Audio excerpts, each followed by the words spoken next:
We're in the last of our series, The Heart of Jesus. I don't know if we got one or two people running the half marathon. Hands up if you've actually run a half marathon at all. No, I thought there'd be more. It's good. It's good. Hands up. Keep your hand up if you've run a marathon. 2. Hands up. Keep your hands up if you've run multiple marathons. Okay, so it's Naomi and Maddie. Well done. I mean, my question is, what on earth motivated you? What were you thinking? I mean, goodness me, I tried couch to 5K one time. I did get to about 3K and then cramped up and had serious problems. And so I'm back on my couch. I do apologize for this. This is the start of the race. Naomi said, where are all the women? It's just because the men are all barging to the front to kind of show how much they're kind of motivated. Because I don't know why people run marathons. Maybe they love the sense of doing things together with other people. Maybe they wanted to raise money for a chosen charity. Maybe they just wanted that sense of achievement, of crossing the line. Or maybe they just wanted to brag about it. I don't know, but none of those have moved me out of my couch to run a marathon. And I don't know what you're like with motivation. I don't know what you feel about motivation. Obviously, motivation's the reason, the motive for putting something into action, the reason for doing something. How are you with motivation? Hands up if you think you're great, you're good with motivation. Self-motivation. So Flick's got a hand up. Excellent. Naomi. Yeah, Lorette. It's all the ladies. Come on, guys. Where are you? But, motivation, I mean, I need to be honest, I am not good with motivation. And Zach Bonington's like, looking like, I know. You're supposed to look surprised like, you're a church leader, you're supposed to be good at motivation. I am not good with motivation. I'm motivated by Dairy Milk Chocolate. I saw this. I don't know if anyone's interested in dairy. Is anyone motivated by Dairy Milk Chocolate? Quite a lot more than run. but I saw this. I don't know. Scan here for joy. Scan here for joy. I thought, I will scan. It's just a marketing site for dairy milk. But I don't know what motivates you. I don't know if you've ever been on an interview and they've asked you that kind of question, what motivates you? And you really want to say, look, the reason I'm here is you're going to pay me at the end of the week, end of the month, internet. But you're not allowed to say that. You've got to say, I just love being in new situations. I just love challenging environments, whatever it is. You go and click on the internet and there's like all these answers you're supposed to say rather than, show me the money. But what truly drives you? Beyond the trivial momentary motivations, beyond the kind of Dairy Milk Chocolate, scan for joy, what truly motivates you? I don't know, what are the significant passions at the heart of your life that move you to do anything, that move us out of inertia. But you know what inertia is? If you're the scientist, it says everything, Newton's law, everything just carries on in the same direction unless it's acted on by another force. We're all kind of drifting with inertia. We're all kind of in this kind of life where we just do the same things that everybody does, that we seem to chase the same things that everybody does. I need to be careful now because people think I'm having a pop. We extend our kitchens like everybody does. We kind of buy fire pits. Like we're just kind of drifting along. We purchase the things that everybody does. And we're in this same unthinking, individualistic, consumeristic direction. And what stirs us and motivates to live significantly? I don't know. In other words, the question I'm asking you when I'm talking about motivation is what's in your heart? And in this series, we've been looking at the heart of Jesus, and we've been looking at what's in his heart. Let me remind you what we said right at the very beginning about what the heart is. We've been using a book by Dane Ortland as a kind of trampoline trigger point, and he writes right in the beginning of what in his book Gentle and Lowly, he says this is what the heart is. One thing to get straight right from the start is when the Bible speaks of the heart, it's not speaking of our emotional life only, but it is of the central animating, that means get it going, not like cartoons, animating center of all that we do. It's what gets us out of bed in the morning and what we daydream about when we drift off to sleep. It's our motivational headquarters. In the heart, in biblical terms, is not part of who we are, but the center of who we are.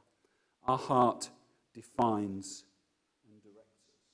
We're going to look at some verses in Hebrews because we're looking at the heart of Jesus. So thankfully, we're not looking at my heart today, otherwise you may as well just go home. But we're looking at the heart of Jesus, and we're looking at some verses from Hebrews chapter 12, verse 1 to 2. So I'm going to read them and then we'll pray. Okay? We good? The writer to the Hebrews says, "Therefore, since we're surrounded by such a great cloud of witnesses," I always want to say crowd, but is that actually cloud? Cloud of witnesses, let us throw off everything that hinders and the sin that so easily entangles, and let us run with perseverance the race marked out for us, fixing our eyes on Jesus, the pioneer and perfecter of our faith. And this is the verse, the line we're picking on. "For the joy set before him, he endured the cross, scorning its shame, and sat down at the right hand of the throne of God. Consider him who endured such opposition from sinners, that you will not grow weary and lose heart." Father, we just pray as we look at the heart of your dear Son, in that most dark moment of crucifixion, Lord, I pray that you'd show us something of your heart, Jesus, something that would draw us to you, something that would stir us and motivate us to run the race that's set out before us, Lord, so we don't grow weary and lose heart. Lord, I pray we'd fix our eyes on you this morning, consider you this morning, and be changed and transformed. And all God's people said, Amen. So just the context, the book of Hebrews is kind of like stirring people who are suffering a bit of persecution. The Roman Empire is getting increasingly hostile. Some people have been thrown in prison. I don't think they're yet been thrown to the lions or persecuted in that sense. But, it's the pressure's starting to get on. And it's trying to encourage the Hebrews to keep going. Encouraging the Hebrews to find that inner motivation that comes from Christ to keep going. And in chapter 11, he does that kind of amazing sweep. If you're familiar with the book of Hebrews, he does that amazing sweep of all the heroes of the faith, or loads. He actually says, look, I've run out of time. At the end of the chapter, he says, well, we could go on about him and him and him and him, her, him. But there's that amazing chapter where he talks about the sort of motivation by faith. Each paragraph begins with by faith, by faith, by faith. And the chapter starts with, faith is the assurance of what we hope for and the certainty of what we do not see. And there's a sense where through the chapter, he's describing the motivations beyond what we see, beyond the kind of simple stuff of what we see, in reaching into the future, the things that makes us live big and bold lives, reaching into Jesus that makes us live big and bold lives. And perhaps the best, there's loads of examples. You could take Moses, you could take Abraham, you could take different ones. But I love what it says about Moses, just as an example, just so we get the context before we jump into chapter 12. He says this, Moses living by faith. It says, by faith Moses chose to be mistreated along with the people of God rather than enjoy the fleeting pleasures of sin. He regarded disgrace for the sake of Christ as of greater value than the treasures of Egypt, because he was looking ahead to his reward. By faith, he left Egypt, not fearing the king's anger. He persevered because he saw him who was invisible. Now, it's interesting that Moses had seen something or fixed his eyes on something or captured hold of something that was hugely transformative. In one sense, you can see the choices he's making, the motivational choices he's making. So is he going to be motivated by faith in the invisible God or the fleeting pleasures of sin? What's it going to be? Is he going to be motivated for the sake of Christ, for grace-filled Christ, or is it going to be money and the treasures of Egypt? What's it going to be? Is he going to be happy to be mistreated and suffer with God's people, or is he going for an easy life as a prince of Egypt in the palace? What's it going to be? Or is he persevering and keeping going for the sake of Jesus, or is he quitting? Giving up and just living like everybody else. Those are contrasts. Invisible God or sin, grace-filled Christ or the treasures of Egypt, mistreated with God's people or an easy life. Those choices have been making him, and he's making those choices as an example by faith. And then what happens is that those kind of choices that the heroes of the faith have made, are then rolled into chapter 12, and it's almost like that. I almost said Paul. We don't know it's Paul, do we? The writer puts us in a race. He puts us on the half marathon or the marathon. He puts us in a race, and he puts all those people that have lived that way, have made those big, bold, radical choices, who've found heart motivation in believing in the invisible God and pressing on for the reward. He puts them in the crowd. That's why I often say crowd, not cloud. But basically it means we're surrounded by this. He puts us surrounded by these people of faith, and then he says to us, come on now. Come on. He says, let us throw off everything that hinders and the sin that so easily entangles. Let us run with perseverance the race marked out for us. And at that point you can think, okay, well, they did really well, Moses did super well, and Abraham did well, and they did well. So what I need to do, I need to dig deep, find the motivation to live a radical life. And that's kind of like, some of you might be able to do that. You know, Naomi was talking, she had inset training at school yesterday or the day before from this kind of motivational person who'd kind of managed to transform their life just by the power of positive thinking and pressing forward and living differently. And we were chatting in the car, Naomi's telling me she was all excited about it. And I said, this person just kind of wants the kingdom without the king. You know, it's almost the gospel without Jesus. And we can come to church and think, okay, well, that's just the same for us. We're just living like the rest of the world. What we've got to do is, if we're going to live a radical life, if we're going to live a life that's meaningful, we've got to dig deep into this kind of well of motivation, because we're all special people. We've all got that motivational energy. You know, we're all running marathons. You know, we're these special people. And so therefore, okay, let's throw off sin that easily entangles us. Oh, that's easy to do. Let's just chuck it off. And let's just run with perseverance the race marked out for us. Because that's just a breeze, right? No. It's just not. It's just not. And I think you can come to the Christian life and think, oh man, I've really better get myself sorted and try harder. And it feels like this empty kind of drudgery. A bit like marathon training, I suspect. If I ever did it, I don't know. I know some people find deep joy in it, but hey. But actually he says, no, I want you to find a different motivational source and just dig within the well within you. And then he says this. Brilliant verses. Fixing our eyes on Jesus, the pioneer or author, sometimes it says, the beginner, and the perfecter of our faith. In other words, he's working in our faith. It's not our faith that we're just working on himself. He's doing something with us.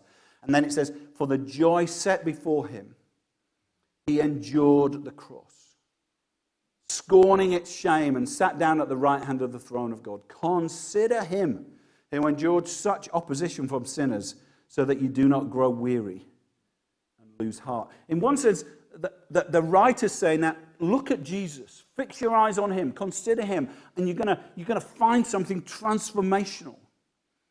And what's staggering in the middle of these verses is Jesus endured the cross, scorning its shame, because he was motivated by a future joy.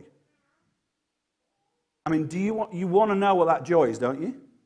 You know, I want to know what that joy is. Hopefully we'll find out what that joy is. But you want to know what that joy is. In other words, what made Jesus go to the cross? Go through the cross? What was he looking for? What was beyond that made him face all the stuff? Now, I don't want to kind of scare you and make you feel like, oh my word, this is horrible. But we can often feel like that when we hear about the cross, we can just think, yeah, I know it. I mean, my son Jotham, he's got like a little cross with a chain on. Oh, very nice. Whatever. And we can reduce the cross to jewelry or a nice Christian symbol. And I've used some of these thoughts before in the past, but I just want us to understand what it meant briefly for Jesus to endure the cross, and then we'll look at his motivations. So Fleming Rutledge, in her brilliant book, The Crucifixion, she says this: Christianity is the only global movement to have its central focus the suffering and degrading of its founder. The cross is so uncommon, so commonplace, that it's hard to realize how unusual it is as an image of God. The retching, abhorrent, irreligious unsuitability of a crucifixion as an object of hope, wishes, and human longings is too easily lost on us. In other words, we just say Jesus endured the cross like he just ran a half marathon. There's something much deeper going on. It's something much darker. I mean, we're so unfamiliar with death. I mean, COVID has made us more familiar with death.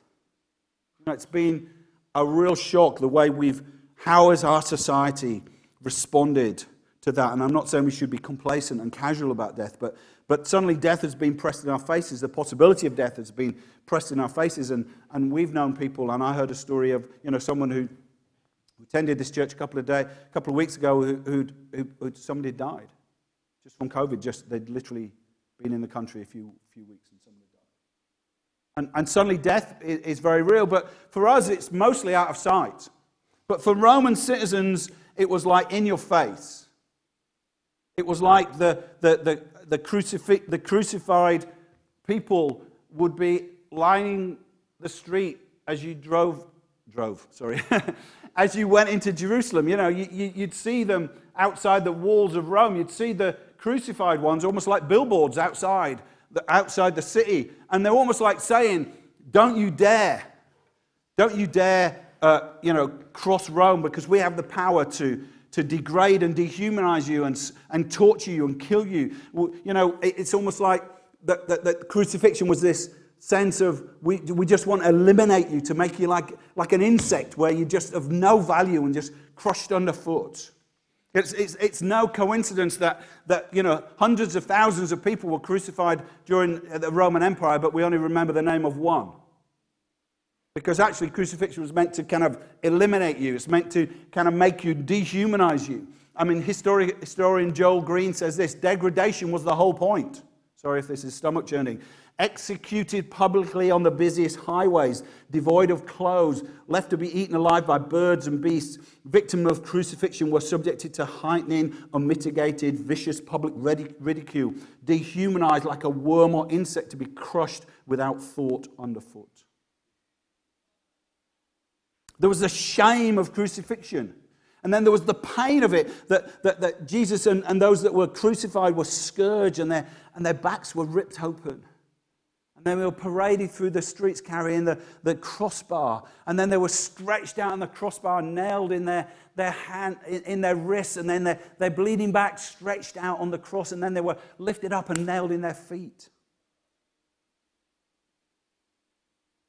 And then the way they died was they had to pull up on the nails in their hand or push up in the nails on the feet to get a breath. And it's almost like the weight of their body was working against them, slowly suffocating them.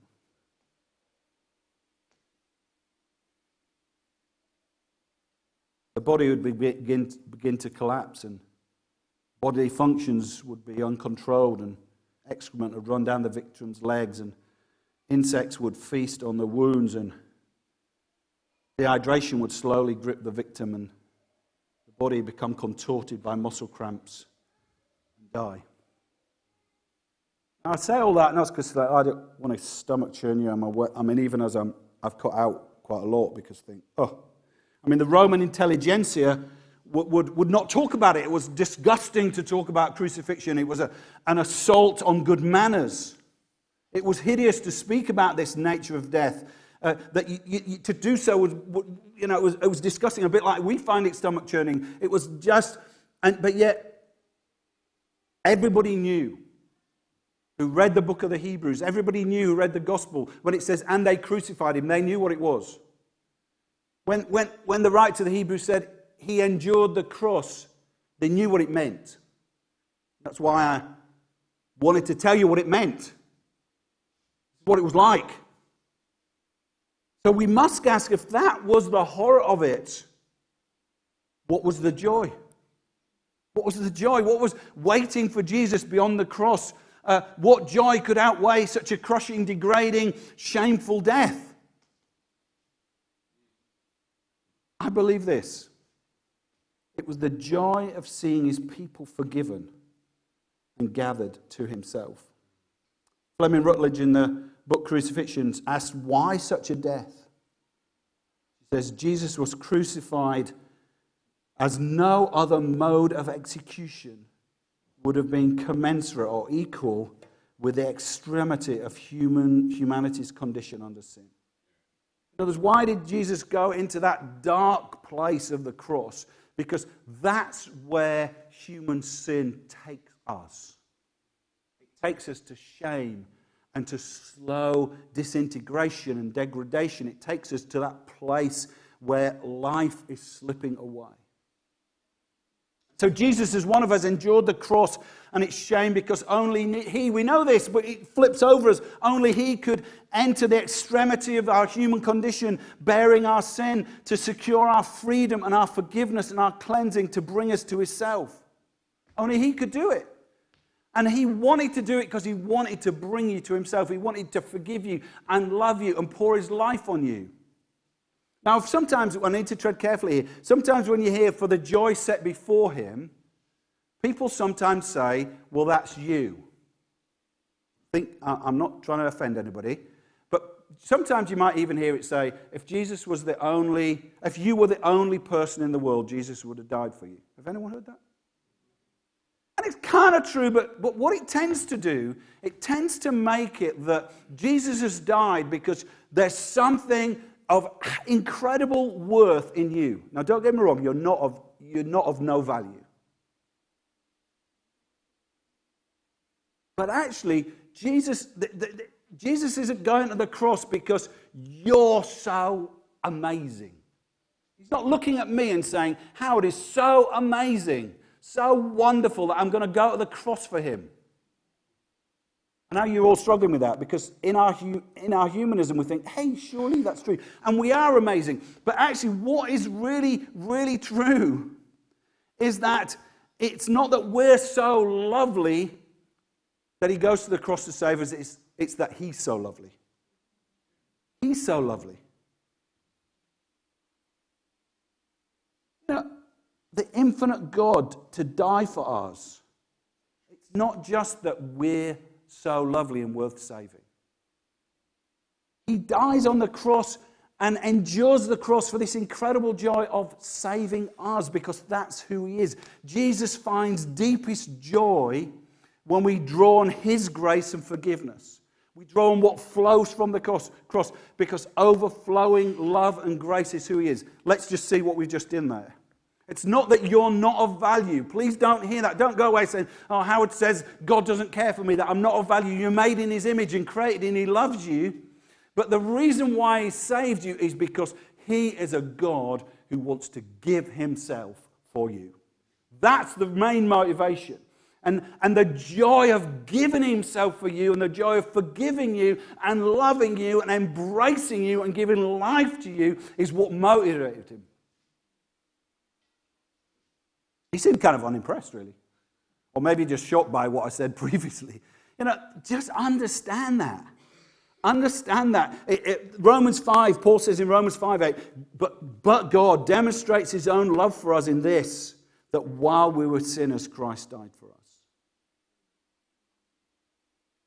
Dan Ortland in his book says, it was Jesus' joyous anticipation of seeing his people made invincibly, I love that word, invincibly clean, that sent him through his arrest and death and burial and resurrection.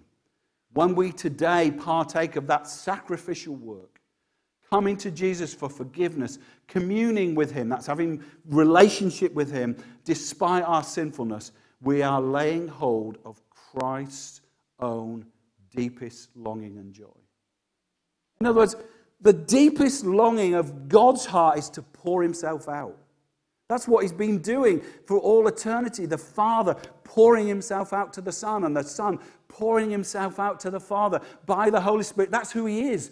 And his deepest joy is that he wants to do that for you. He wants to pour himself out for you. Thomas Goodwin, we've quoted this book before, 1651, The Heart of Christ. Christ's own comfort, own joy, comfort, happiness, and glory are increased and enlarged by He's showing grace and mercy in pardoning, relieving, and comforting us, the members of his body on earth. Why is Jesus, what motivated Jesus? What motivated him was to bring you out of darkness and mess and bring you into life. Dane Ortland in his book says, we got any doctors in the house today? I don't know, but it's like somebody who goes into a place where there's incredible plague and disease. And a doctor goes there, and the people say, no, I'm not interested in being helped. I'm not interested in being cured. I'm quite happy on my own. And he says at that point, the doctor feels deep sadness.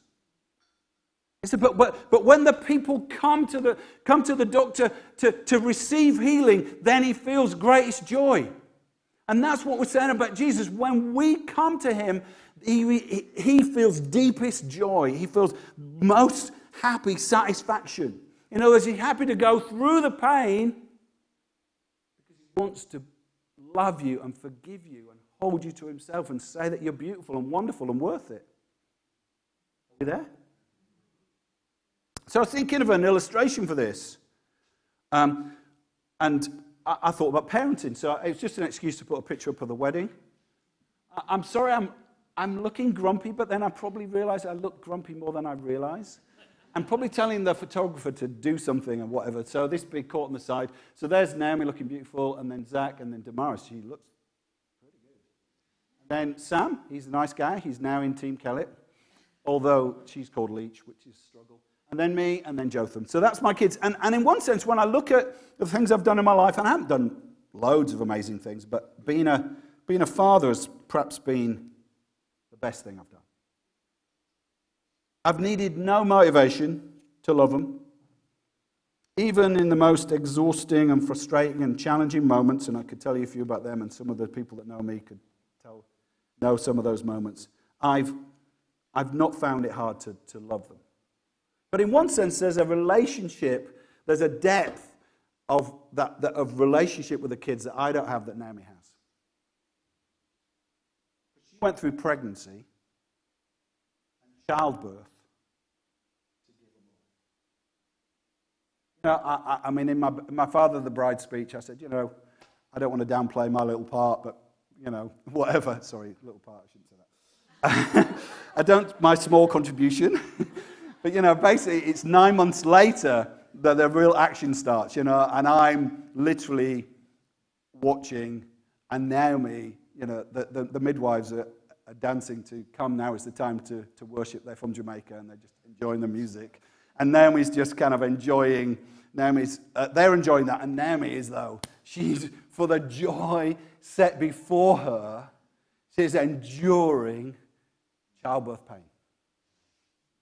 What she's doing, she's pressing through. And I think women, if you're a mom, it's not Mother's Day, but if you're a mom, that's not to downplay if you're not married or you're a guy or you can't have kids, and I know all of that is emotional. But if you're a mom, there's that sense where you've pressed through.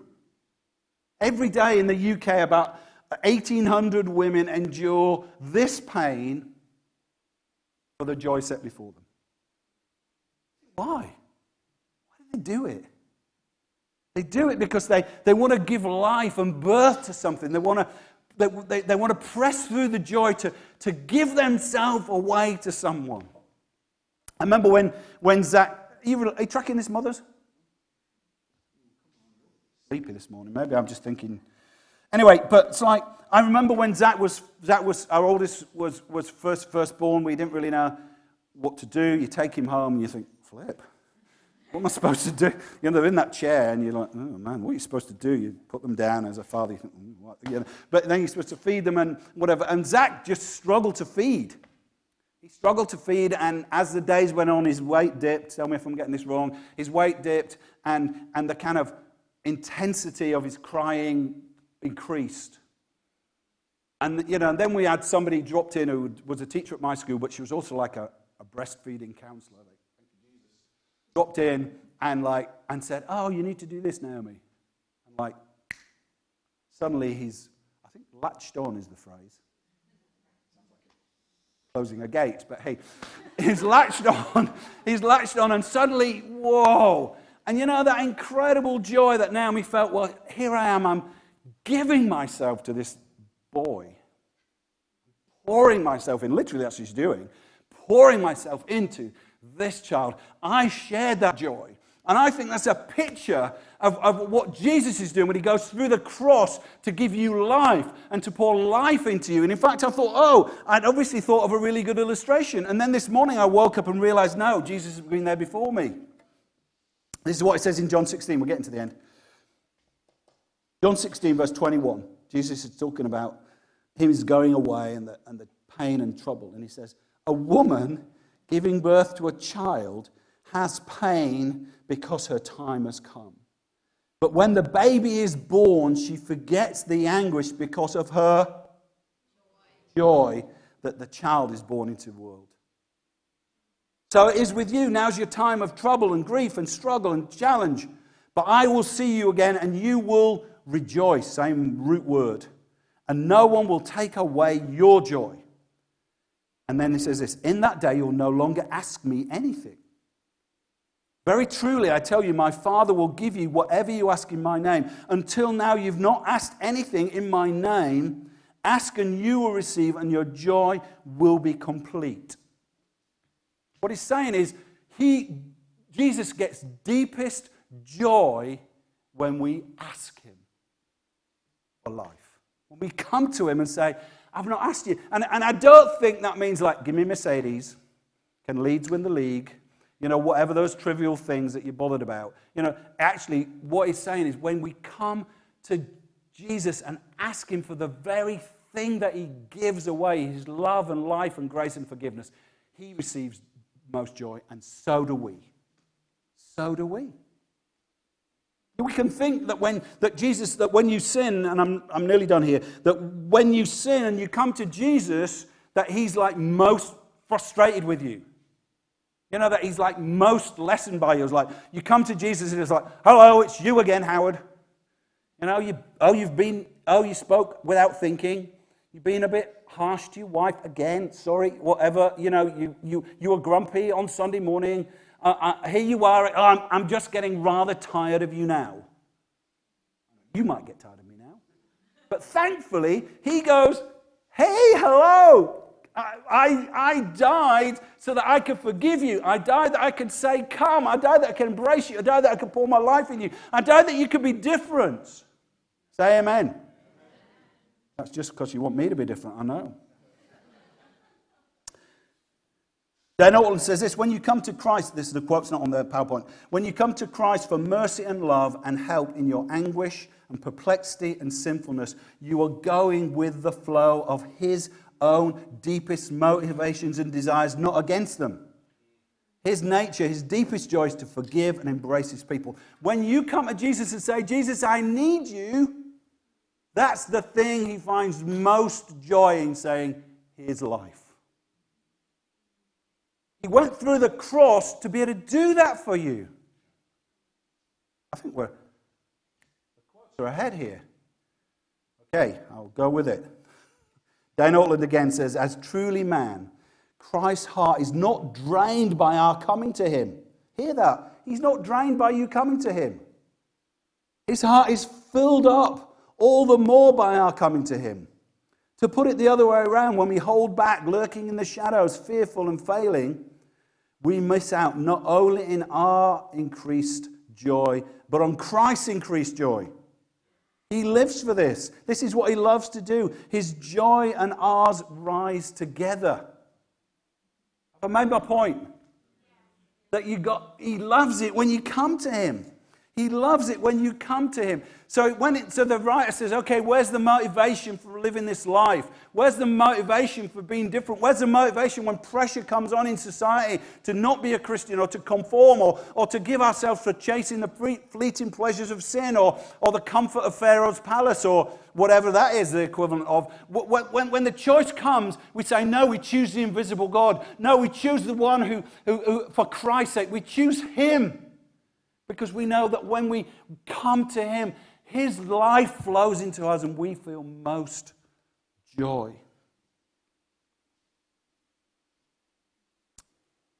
I believe in we find joy in drawing in his grace and forgiveness. John 15, done here. As the Father has loved me, so I have loved you. Now remain in my love. And then he says, I'm telling you this. I told you this, that my joy may be in you. And your joy may be full. What Jesus loves most is when we come to him. It gives him deepest joy. So I went through that horrible cross because when we come to him, I look at sometimes at my own half-heartedness, my own kind of lukewarmness, my little bit of complacency, my lack of desperation and self-sufficiency that I don't feel I need him. I think, well, I'm okay, might need a little bit of forgiveness here and there, and generally I'm doing okay. I'm quite self-sufficient, and my life's okay. I can do it myself. I can make wise decisions and press on and live the kingdom without the king. And I think, how has that invaded me? How has that invaded us? I think I'm so aware of how Christians are beginning to be persecuted. And what happens when Christians are persecuted is that they suddenly think, I need to reach for him. I'm going to hold on to him. They're going to persecute me. They're going to take my life. They're going to deny him. But now I'm going to hold on to him. I'm fixing my eyes on him. And suddenly there's a robustness and an energy and a radicalness about them. But we've been lulled into this easy life of comfort and, and we don't feel we need him. I end with this. We need him. We need him. We need him more. In our self-sufficiency, in our complacency. Why do we struggle to love the lost and the least and the lonely and the broken? Because we just think, I've got nothing inside me. I've got no motivation to do that. But if you let the joy of Jesus fill you, you can pour yourself out and never be emptied. So when we break bread, and I was laughing with the band, Andy Wilson says, are they coming back? Yeah, they're coming back. Andy Wilson says, where are we finishing? I said, we finish everywhere, the same place every week. We finish with him. Why? Because we need him. We need him. And in this moment, we celebrate for the joy set before him. He endured the cross. His body was broken. His blood was shed to pour himself out and his joy into you, so that you would feel deepest joy. When we sit on our hands and don't come, where there's a prayer meeting and we stay home, where there's a meeting and we think, I've got something else to do, we're basically saying it didn't matter that you pressed on through. But we come now to him and say, I want him. If you're a Christian this morning, this is a meal for you. If you're a follower of Jesus, this is a meal for you. Because you're saying, my life is orientated in one direction, to receive from him, to be poured into, that we could pour ourselves out and never be emptied. And if you're not a Christian this morning, come at him. Come and say, Jesus, I think you died to bring me out of this extreme mess and state of my life, my brokenness and sin, that I might receive deepest joy. Let's worship together, amen?